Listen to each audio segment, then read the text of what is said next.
Sahara Desert, one of the harshest climates in the world. A huge expanse of unforgiving rock, scrub and sand, the size of Europe.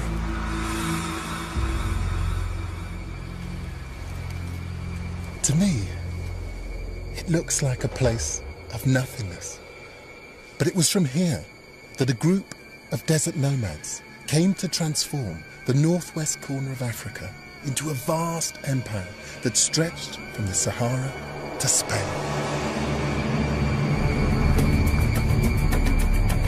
What started with one man's mission grew into a kingdom which lasted for centuries.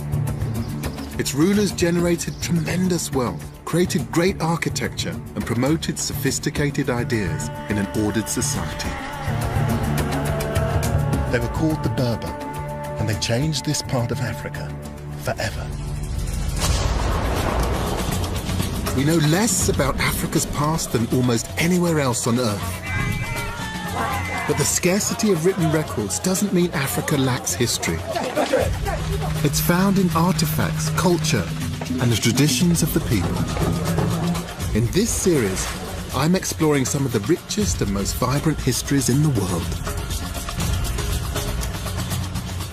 I'm here in Morocco to explore how a small collection of Berber nomads created a vast kingdom out of nothing, and how the very forces that created that kingdom ultimately helped to destroy it.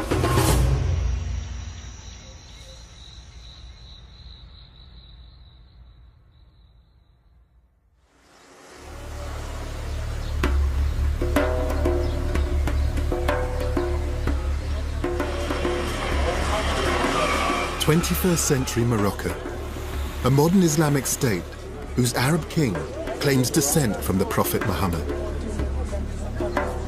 He rules over a country with a culture and a history as diverse as its landscape.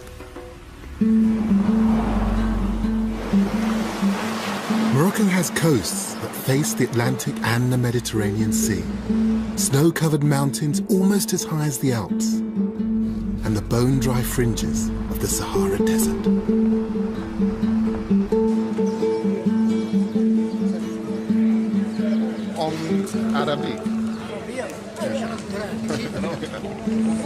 The dominant languages spoken here now are from Arabia and Europe. But nearly half the population still speak Berber, the language of the indigenous Africans.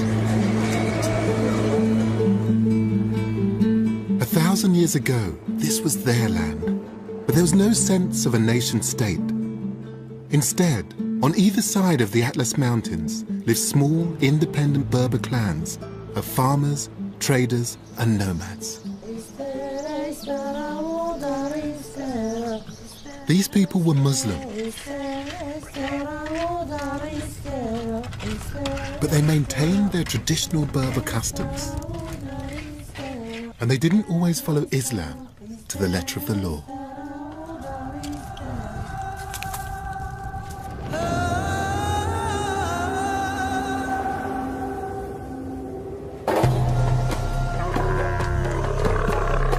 But in the mid-11th century, one man changed everything. A Berber who'd studied the Quran and had become a charismatic, fiery preacher. Idealistic and uncompromising, he had a clear mission to change his fellow Berbers into proper Muslims, schooled in the strict fundamentals of their religion. His name was Abdullah ibn Yassin, and his travels to Islamic centers of learning had left him a student of a strict legalistic interpretation of the Quran. He started his mission in the Western Sahara, where he pulled together an alliance of tribes and appointed himself as spiritual leader.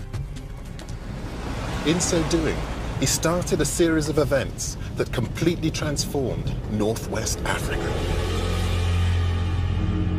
In the year 1054, he led an army of thousands of nomads and headed for Sijil Masa, then a major trading post on the edge of the Sahara and one of the most important cities in Africa. Ibn Yassin and his followers were called al-Muravids, from a phrase meaning those bound together in the cause of God. They were determined to bind everyone to the cause. They had one simple mission: jihad.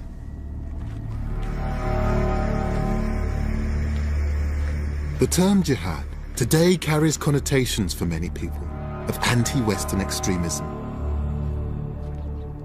But Ibn Yassin's holy war, his struggle to uphold a true understanding of Islam, was aimed at his fellow Muslim Berbers.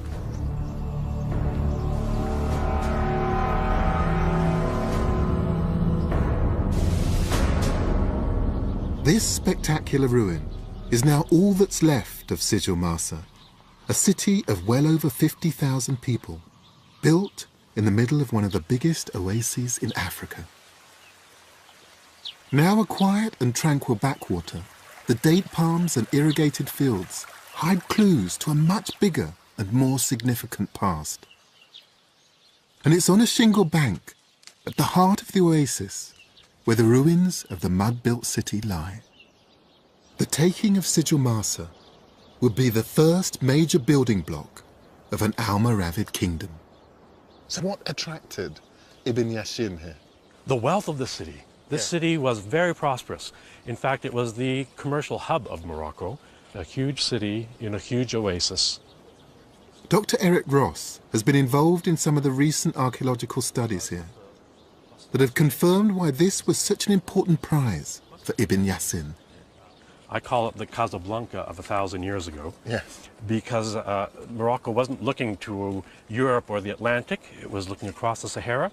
The Sahara was wide open to trade. So there were goods coming from all over the region and they were being traded and exchanged here? Yes. And what sorts of things are being traded here? Cloth, manuscripts and books, horses also. The most important was the gold, trading mostly south across the Sahara. Places like Mali and Senegal today were producing especially golds. So gold was the main part of the wealth of the city. We know gold coins were minted here, they were stamped here, and they were exported. And mostly they were exported eastward to Egypt, Iraq, Central Asia, and they ended up in places like India. Wow. So they're trading tendrils, they'd stretch all the way from West Africa as far as South Asia. Yes, absolutely. It's a trading powerhouse. Yes, it is. And the envy of empires across the continent. They all tried to take it, and the Almoravids succeeded in doing that. Once they had Sijil Masa under their control, the Almoravids set about securing the source of the city's gold trade. They crossed 1,000 miles back to the opposite side of the Sahara and seized the trading town of Oudakhost. By controlling the supply of gold across the desert, they had a virtual monopoly on this, the most lucrative of trades. With a considerably strengthened army of weapons and camels taken from Sijil Masa, the Almoravids now had what they needed to carry their jihad beyond the Sahara. But they couldn't have done any of this without another important resource, the key to life itself. Water sustains everything in this harsh climate, and the Berbers had the know-how to find and to move it under the desert. These are Qattara. They're part of an ancient Berber irrigation system. And you see these mounds stretching out across this landscape. What you see on the surface belies a very complex network of tunnels that sit underneath the ground, funneling the water across this landscape. Because water was such a rare resource. These access shafts are all that you see of the gently sloping tunnel system that taps into the underground water table.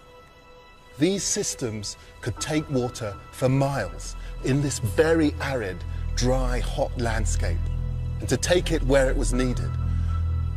And it just says how the Berber understood this landscape, how they worked with it, how they used the small resources that they had to their advantage. With a powerful army, money, and the rallying call of Islam, Ibn Yassin now had the potential to create a Berber nation.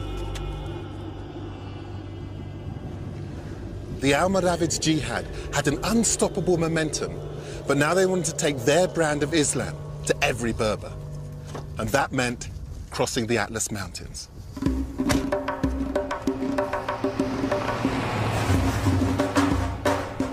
The high Atlas Mountains rise to over 13,500 feet, and they form a natural divide between the desert and the more fertile and populous lands on the other side.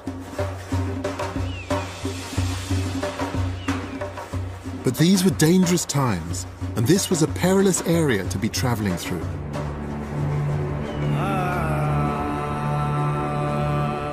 1,000 years ago, these valleys would have carried one of the main trade routes through the mountains, and that made it attractive to thieves. Ibn Yassin and his men were in bandit country. This is called the Road of 1,000 Kasbahs. And Kasbahs are these fortified houses that were once owned and used by Berber merchants.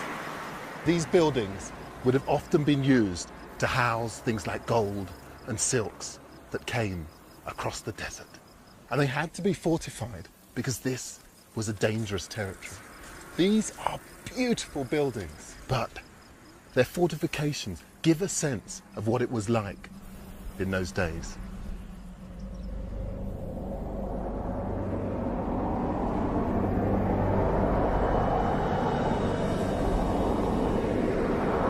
The Almoravid army traversed this hostile environment with 400 horsemen, 800 cameleers, and 2,000 foot soldiers.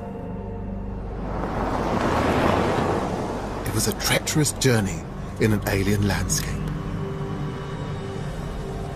1,000 years ago, when Ibn Yassin and his army came up these passes to cross these mountains, they were entering completely new territory.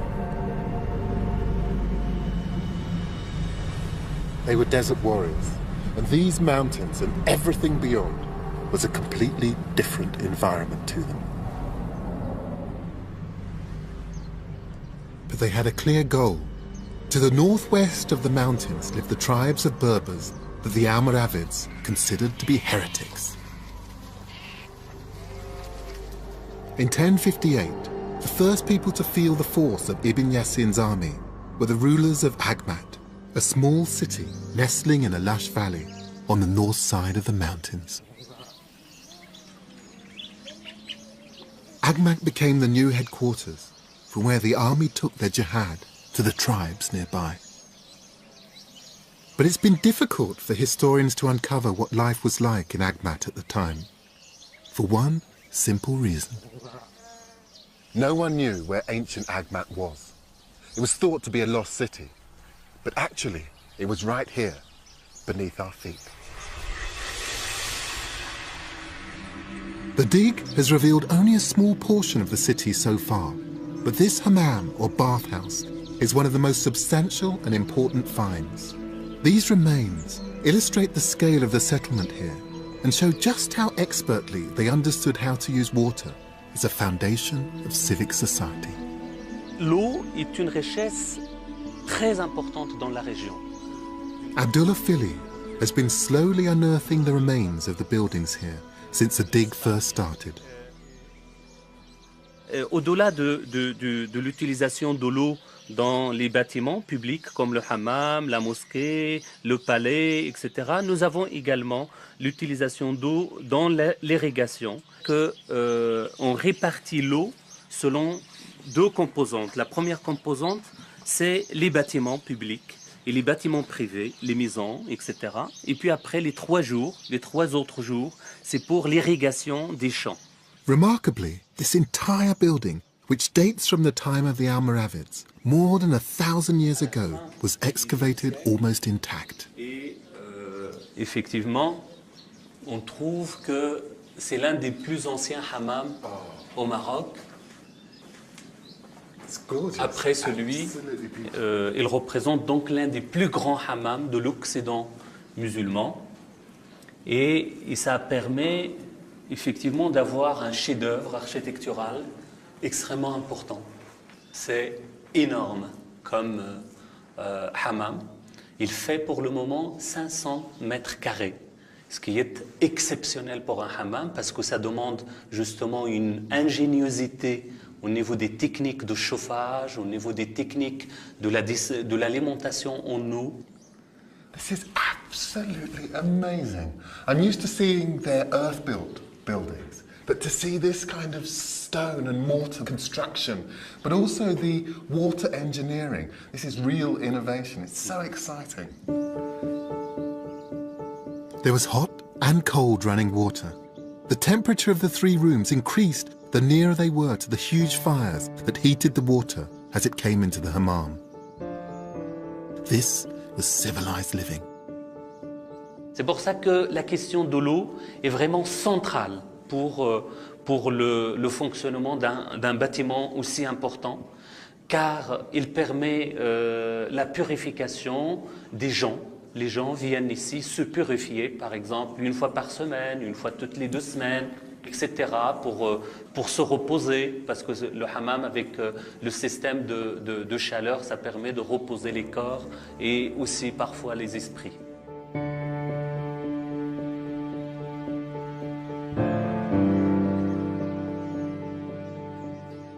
These were people who came from the desert, for whom water was a precious resource. This is more than a bathhouse.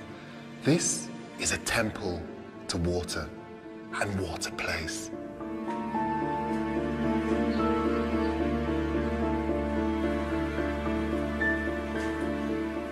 The Almoravids were beginning to appreciate city life, but there was a problem. For desert nomads, this city was just in the wrong place. Surrounded by mountains and hills on 3 sides, Agmat was not in a good defensive position. As people most suited to fighting in the open, it made them feel vulnerable. After little more than a decade, the Almoravids looked for a new home, a new base from where they could expand and take on even more territory and infidels. The Almoravids had the desert in their DNA, and they chose a flat, dry, open piece of land around 20 miles from the foothills of the Atlas Mountains. They pitched their tents and named their city after the Berber words, the land of God.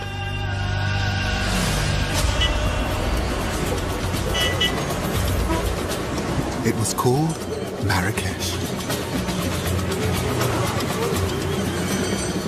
The founding of Marrakesh in 1070 represents a point when a loose band of marauding jihadists become an imperial force to be reckoned with.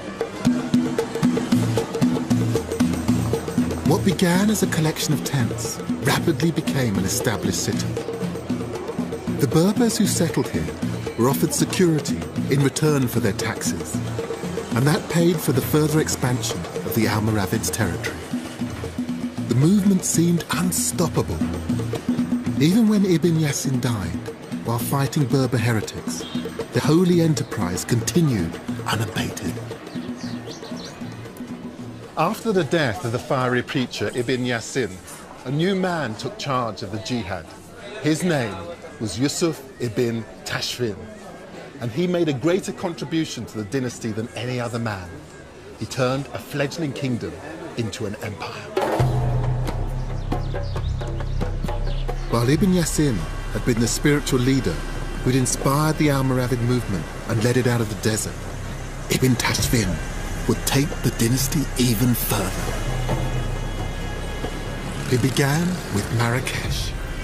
Katara were dug to supply water to the growing population, and walls were built to surround it. The street that we are, Yes. it was made at this time. This street. And especially the walls we will see, the walls were made at this time.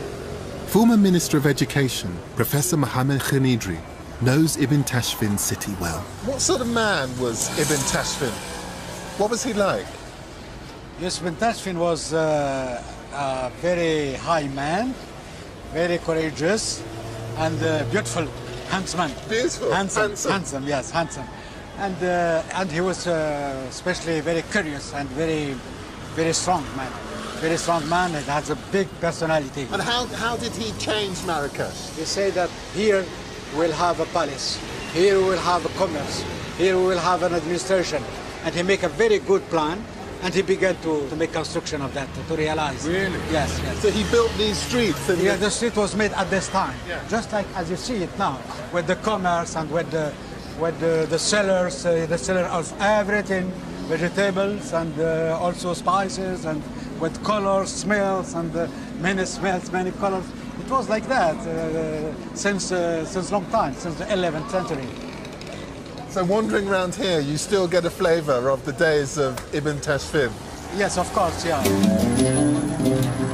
The walls that Ibn Tashfin commissioned have been rebuilt many times. But one of his original gates, the Bab du Kala, still stands. It's huge, but it's remarkably simple. Yes. The architecture of Almoravid is very simple. The Almoravid came from the Sahara, and they were Muslims. And they have the philosophy of Islam, which is that you have harmony, you have beauty, but simplicity. I love that, the idea of harmony, of beauty, of simplicity, all of those things together in this gate. And every time you pass through here, you're going to remember that. And for those people that felt part of this community, they were tied together by that simple, beautiful philosophy. And I think it's a philosophy of life. But it's something which begins here. That's right. The Almoravids had created a worthy capital. Now they set about establishing an empire. Their army took the jihad north, taking city after city, expanding their influence east as far as Algiers, well beyond what we now call Morocco. Back in Marrakesh, the Almoravids reflected on their extraordinary achievements. It had taken 26 years from their first incursion out of the desert with the taking of Sidi Massa to the point where they controlled the whole of northwest Africa. Their next move extended the Almoravids' jihad beyond anyone's expectations, north into Europe.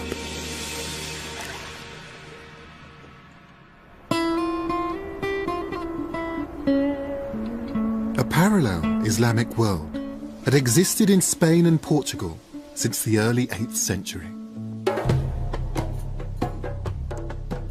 It was called Al-Andalus, and it had flourished under the Caliph of Cordoba into a rich civilization of lavish palaces and elegant gardens.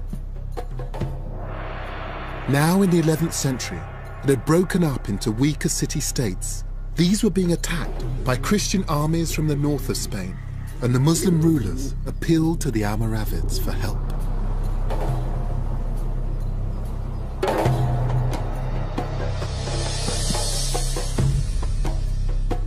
Yusuf ibn Tashfin helped repel the Christians, but he was disgusted at the decadence of the Muslim princes he'd agreed to help. Ibn Tashfin had enough of these party princes and their moaning. He also disliked their lack of dedication to Islam. But he decided he had an obligation to save the souls of their Muslim subjects. And in 1090, he returned in force and deposed their rulers one by one. The Almoravids now ruled over a vast kingdom that reached from the Sahara to Spain and from Africa's Atlantic coast to Algeria. Never before had all this Muslim territory been united under one management. One kingdom, united politically and spiritually. And it was the so-called barbarians of the desert that had done it. The beating heart of the kingdom was Marrakesh.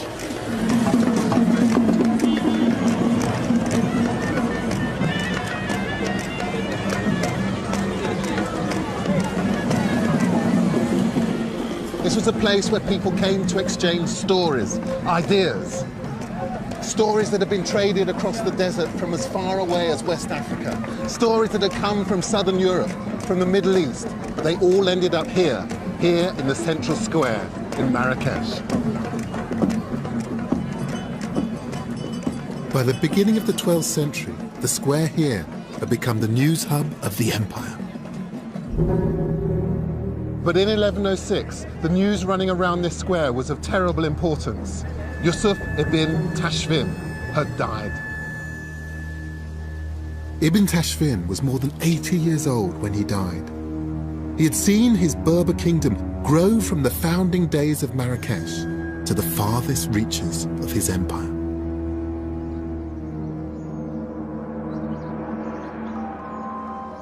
But now, the warrior king was dead, and the mantle of ruler of the Almoravids dynasty passed to Ibn Tashfin's 23-year-old son, and a very different era began. One of power and privilege. Ali was the first Almoravid leader not to have known the desert or its hardships. He knew the royal palace and its luxuries. At the time of his father's death, the royal treasury housed 13,000 boxes of silver and 5,400 boxes of minted gold. He was loaded. The new leader worked hard to make Marrakesh even more splendid, and he ordered a new palace to be built. It was part of a beautification plan for the city, which drew heavily on the architectural influences of Andalusia. It was thought that no buildings were left that could show us what Ali's grand vision might have looked like. Then, in 1952, buried under some outbuildings, they found this.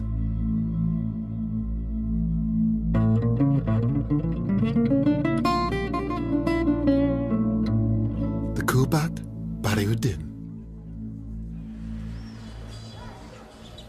It's not only a rare example of Almoravid architecture, but it gives us some sense of what this city looked like at the high point of the dynasty.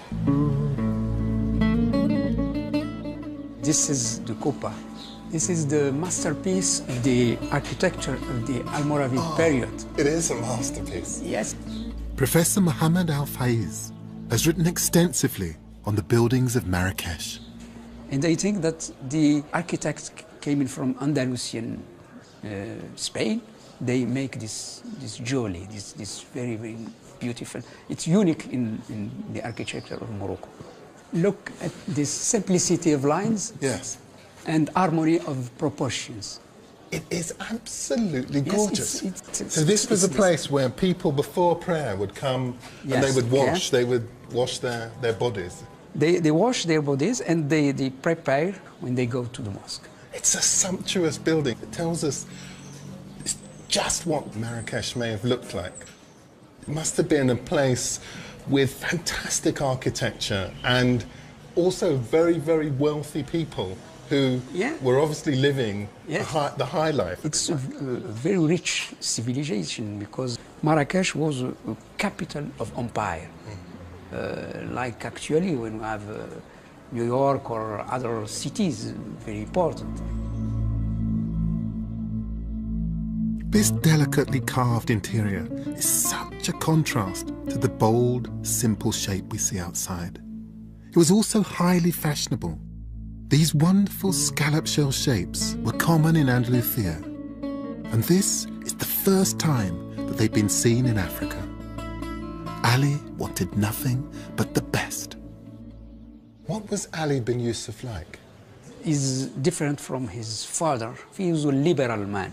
I think that the reign of Ali bin Yusuf is very important because with him we have the development of architecture, of cultural humanities, poets, and it's not the same character of his father.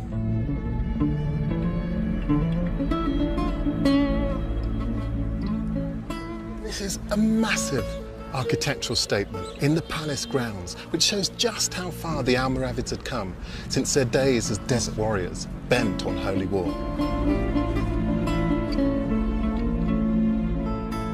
But while Ali beautified the Almoravid capital, the kingdom was starting to slip from his grasp.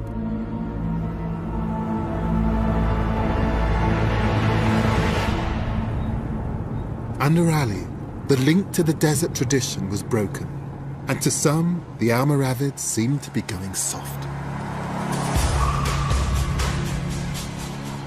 High in the mountains behind the city, a force even more powerful than the Almoravids was stirring. The fires of dissent were being stoked by rival Berbers holed up in the high Atlas Mountains. This precarious mountain track leads to what was, in effect, their mountain hideout. The Almoravids were never comfortable in the hills and mountains of the high Atlas, and whenever they tried to root out trouble, they were evaded, and there was plenty of trouble brewing. Here, a new group of Islamic revolutionaries laid the groundwork for their domination of this whole region. They were called the Almohads, meaning the people who believed in the unity of God. The leader of the revolution was Muhammad ibn Tumart. He wasn't a desert warrior like the Almoravids. He was a mountain Berber. Ibn Tumart had spent decades studying Islam. He claimed to have been divinely chosen to restore the true faith as he understood it. This is Tin Mel, the village where Ibn Tumart started his revolution. From here, he preached against the arrogance and corruption of the Almoravids. Professor Mohammed Rabatat-Din has studied the power struggle that developed between the Almoravids and their fiercest critic. La société marocaine, à cette époque-là, était une société purement musulmane. Ibn Tumart, le rôle d'Ibn Tumart n'est pas faire l'islamisation ou faire une deuxième fois de l'islamisation de la société. Non. Ce qui a fait, c'est une politisation de la religion pour faire ou pour donner une légitimité à son projet politique. So your interpretation is that the religious manipulation of the text was something that Ibn Tumart was spearheading as a way of changing regimes. Cet objectif donne aussi la création de la grande empire islamique dans la Méditerranée occidentale, qui est la dynastie ou l'empire al-Muhad. So Ibn Tumart wants to increase his political influence and then go down the mountain to attack Marrakech. Tin Mel est la base et le point de départ vers Marrakech. Ibn Tumart undermined support for the Almoravids by questioning their interpretation of Islam, and therefore their claim to legitimate rule. And he goaded Ali bin Yusuf into combat. In 1130, the Battle of Words finally turned to war, and the army of the Almohads came out of the mountains to face the Almoravids and lay siege to their cities. It would be a long campaign.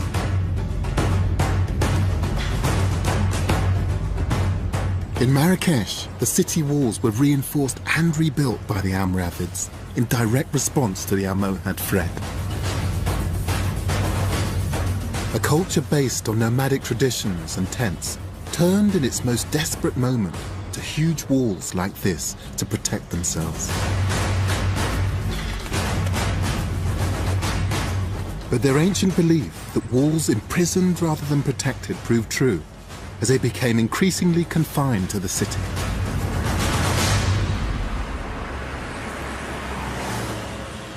It took almost 20 years of skirmishing battles for the Almohads to finally enter the city of Marrakech. And in 1147, the dynasty of the Almoravids was finally over.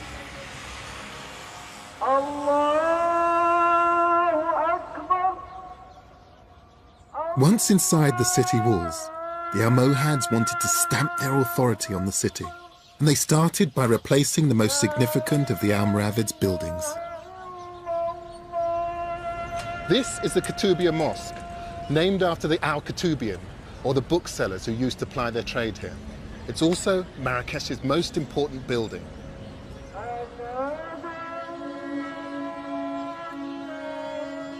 Legend has it that the predecessor to this mosque was torn down by the Almohads because it wasn't correctly aligned with Mecca. In fact, all the mosques in the city were pulled down and replaced on religious grounds. This sent a big, bold message to the people of Marrakesh. They were making it clear that their way and their interpretation of Islam was the correct one. And anyone arriving in the city got a similar message. This is the Bab Agnew, or the Gate of Guinea. It was built by one of Ibn Tumar's successors, Sultan Yaqub el-Mansur, in 1185. It's a beautiful gate, this one, so ornate. This is an Almohad gate, and it's so different. Earlier I just did a quick sketch of the Almoravid gate. And the Almoravid gate is just one of those perfect, very, very simple gates. But this one, so different from the Almoravids, and that modesty. It's so much more sumptuous. Layers upon layers of decoration that have been built up with this beautiful green stone. This is an empire, a kingdom, and is very, very pleased to announce it to everyone who enters the city. Almost everything the Almohads built seemed more substantial, more impressive than that built by their predecessors. And that included the Berber kingdom. Just like the rulers before them, the Almohad used Marrakesh as an imperial base for an expansion even more ambitious than their predecessors. The Almohads took over almost all the territory previously run by the Almoravids, and they also seized the neighbouring lands of Ifriqiya, which stretched into what is now Libya. In Spain, they took Andalusia and made Seville their second capital after Marrakesh. Under the Almohads, the kingdom was to become an even stronger force in the Mediterranean than the Almoravids had been. Bonjour, monsieur. And their wealth and ideas went hand in hand. Here in the Bank of Maghreb is evidence to show how both dynasties used their currency to spread the word of Islam. This is a gold dinar. Yeah, it's from Sijil Masa, Almoravid dynasty. I see. That's beautiful. With an Arabic inscription right in the center. What does it say on there? ومن يبتغي غير الإسلام دينا فلن يقبل منه وهو في الآخرة من الخاسرين. It shall not be acceptable that anyone takes a faith other than Islam.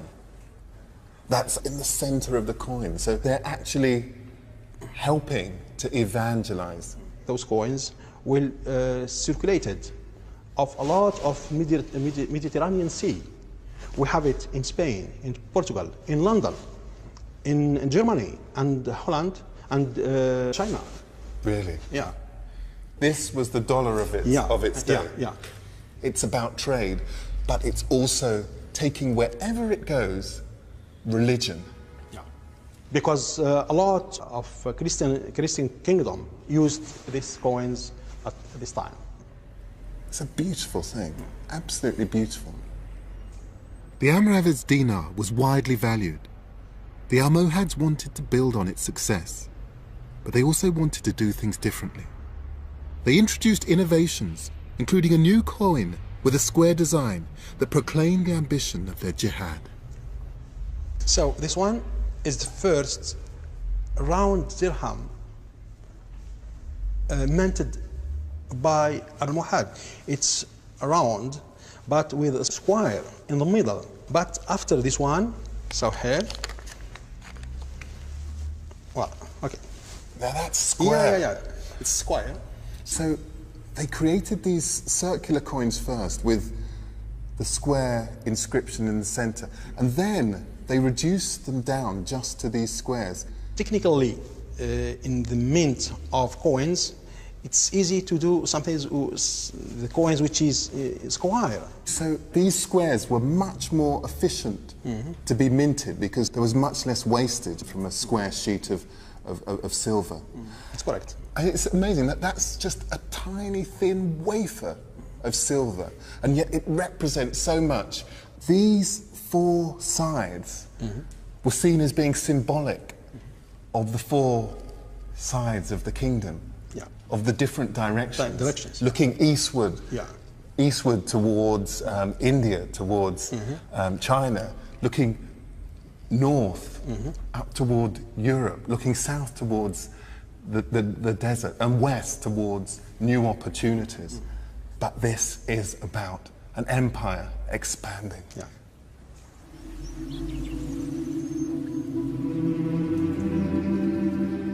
Under the Almohads, the Berber kingdom had become extraordinarily powerful and wealthy. They undertook increasingly ambitious projects to reflect the magnificence of their empire.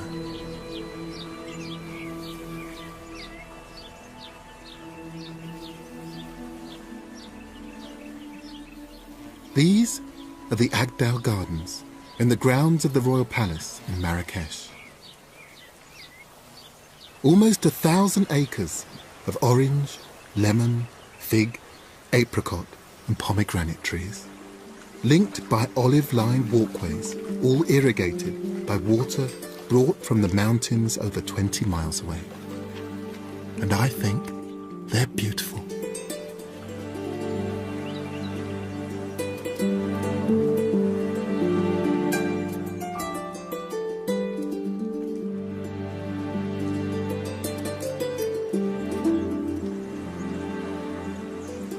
Gorgeous place. This is the Almohad using water in such a luxuriant way. I mean, this setting was meant to be a place in which you could come and reflect on this landscape. And what they're using are all the traditional constituent parts of Berber culture. You have here water, you have the palms, you have olives, you have fruit trees. These are things that they would have had in their oases. But what they're using them for here is for recreation and just simply for people to come and reflect on the beauty of Berber culture. And even today, hundreds of years on, who can doubt that they succeeded?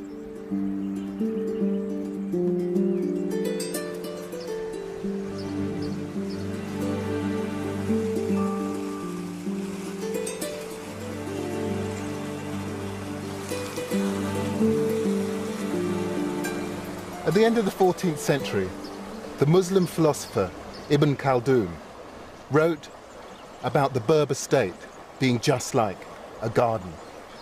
Within this garden, the government turned like a wheel. He said that there was no justice without the monarch, no monarch without the army, no army without taxes, no taxes without wealth, and no wealth without justice. Ibn Khaldun's vision of a garden in perfect balance highlighted just how interdependent these elements of government were. Justice was defined by the monarch, who was supported by the army. They were paid for by taxes that were generated by the wealth of its citizens. While all of those things were in place and intimately connected, the wheel could continue to turn.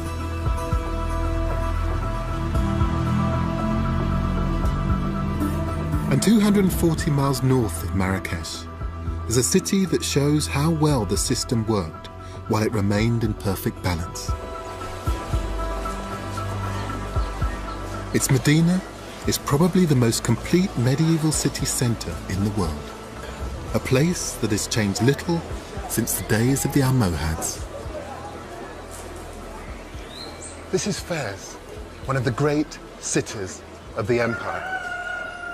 Then as now, a great centre of trade. From here, the Almohad traded in things like sugarcane and cotton, like gold and copper and pottery. But some of the most significant things they dealt in were ideas. In spite of their religious views, the Almohad were not intellectually repressive. The ancient University of Fez attracted thinkers and scholars from right across the Mediterranean.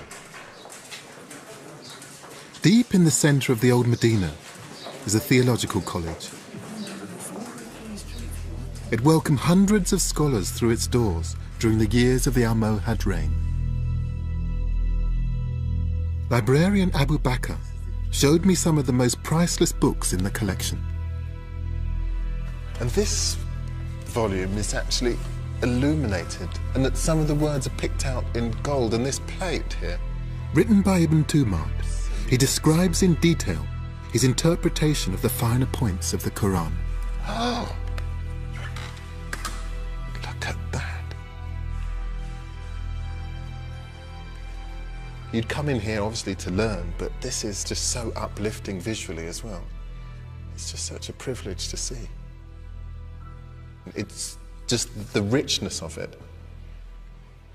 ازدهارا علميا كبيرا وحركة علمية كبيرة تجلت في الخصوص في ظهور شخصيات مرموقة في مختلف العلوم سواء في مجال الفكر أو التاريخ أو الطب والفلسفة وكذلك العلوم الشرعية وباقي العلوم الأخرى. One of the scholars who worked here, perhaps surprisingly, was Moses Maimonides, still regarded as the most important Jewish philosopher for the past 2,000 years. And this beautifully bookworm-ridden volume was written by another of the intellectual titans that were based here, the Andalusian philosopher Ibn Rashid, known in Europe as Averroes. Oh, look at that. Most famous for his commentary on the works of Aristotle, he was a significant link between the ideas of ancient Greece and medieval Europe. Page after page. On its extremely delicate, wafer-thin pages are his thoughts on Islamic law. وعنوانه بداية المجتهد ونهاية المقتصد وكتاب في الفقه. فهذه الفترة عرفت يعني ازدهارا فيما يتعلق بمجال التأليف. It's fascinating because these are figures who talk about Islamic studies, but they're putting it into a much wider intellectual context. Here there are all of these great thinkers all working together, and they're pushing philosophy, pushing on astronomy, pushing on a number of great disciplines further than anywhere else in the area around the Mediterranean. ونحن عندنا في ديننا في الدين الإسلامي قولة تقول أو حكمة أن الحكمة هي ضالة المؤمن أينما وجدها.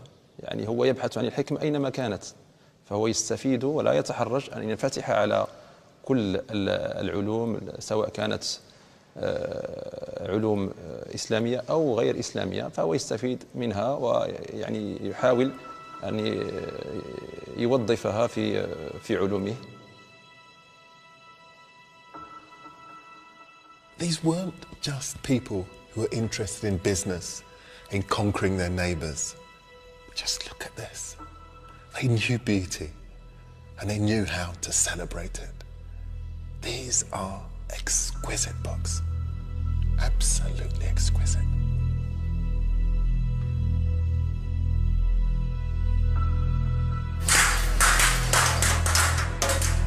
Directly outside the college, the atmosphere is peppered with the almost constant sound of hammering.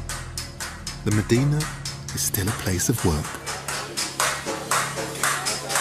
At the height of the Almohad Empire, Fez had 372 mills, 9,082 shops, 47 soap factories, and 188 pottery workshops.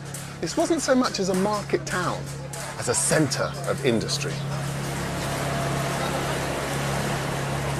And in one corner of the Medina is an ancient industry as old as the city itself.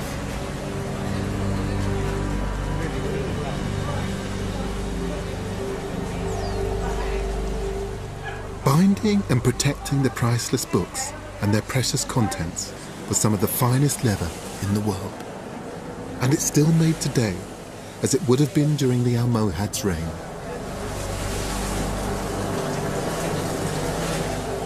The skins are first scraped free of hair and fat, then soaked in lime bars, before being softened in a mixture of guano and water. It's a process that is still remarkably natural. What do you actually use to dye? This is a herb that you're using to dye it. هذا كيكون حارش شويه مجهد. هذا طبيعي غير ديال الشجر. هذا غير ديال الشجر هذا كيطحن وكندير. This is all natural. So this bright pink is a natural substance. So this process literally has remained unchanged for hundreds of years. هذه بلديه ما عندهاش شي تحسن غير هذه الخدمه ديالها هي اللي تبقى. Way before Henry Ford famously created his factory for assembling cars, the Berbers of Fez already had a production line.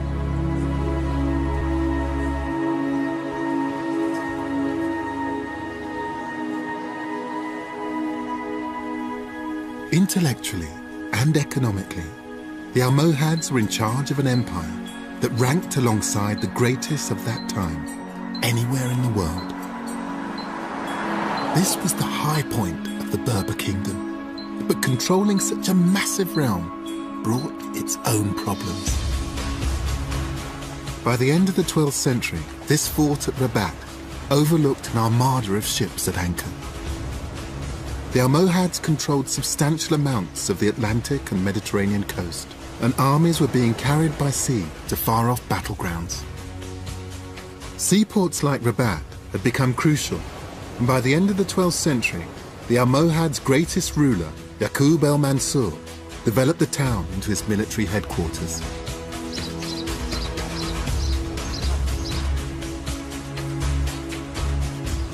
First came the fortification of the old town with ramparts and gates. And then, in 1195, something really grand.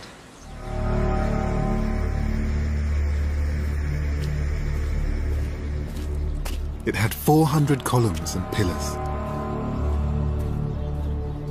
It was big enough to hold an entire army. And it would have been the largest mosque in the Islamic West, if not the entire Muslim world.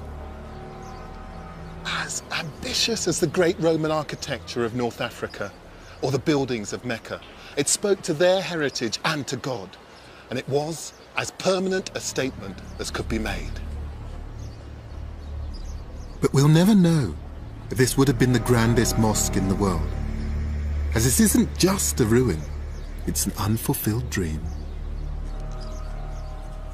The reason why there's no top on the minaret or roof on the prayer hall here is that in 1199, only 4 years after work started, Yaqub el-Mansur died. The mosque remained in this unfinished state. His grand vision was never completed. El-Mansur was the last strong leader of the Almohads, and his death marked a critical turning point. It was the beginning of the end of the Almohad dynasty. Squabbles over his succession allowed rival Berber tribes to vie for power, and the weakness at the center had repercussions further afield. In Andalusia, a fundamentalist Christian crusade gained the upper hand against the equally fundamentalist jihad. The Almohads were humiliated by the Christians in a decisive battle in Spain, from which their army never really recovered. And the grip on Ifriqa was lost as Arab tribes rebelled against the Almohad rulers.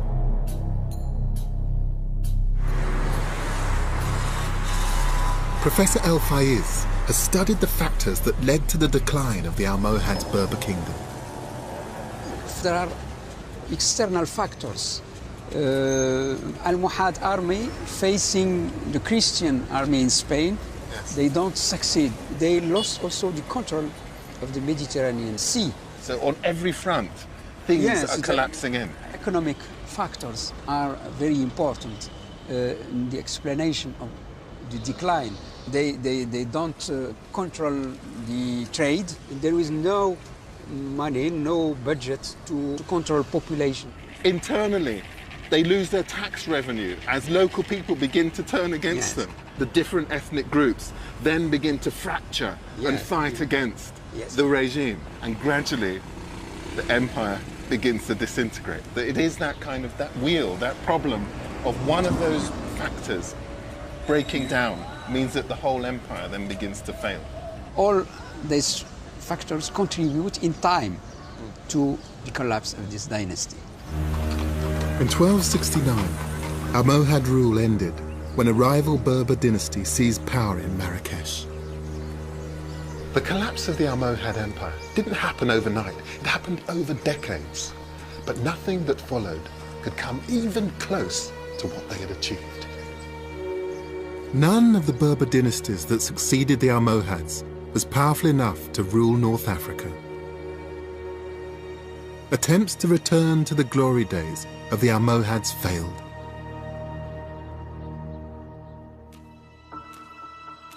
In the 16th century, the Kingdom of Morocco was revived.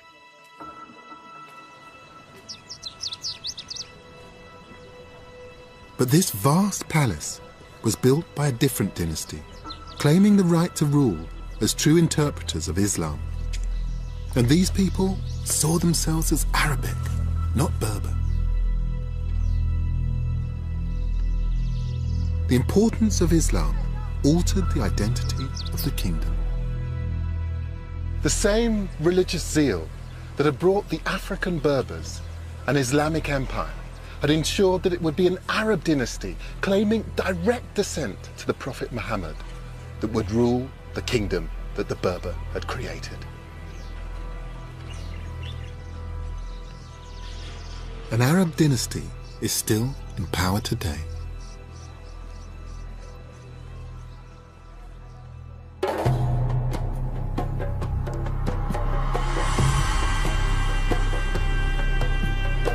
After 5 centuries of Arab rule, many now think of Morocco as an Arab state with an Arab history.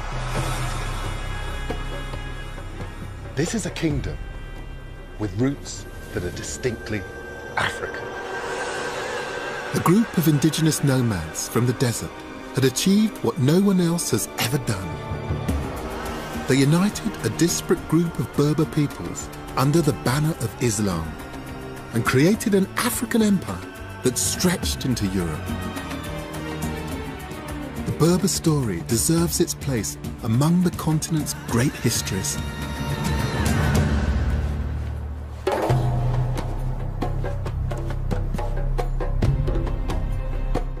This Friday here on BBC HD, it's Baka, a cry from the rainforest, the story of a pygmy tribe undergoing change. And you can see that Friday night at 9. Tonight, how to get the nectar flowing in your own back garden. Bees, butterflies and blooms next.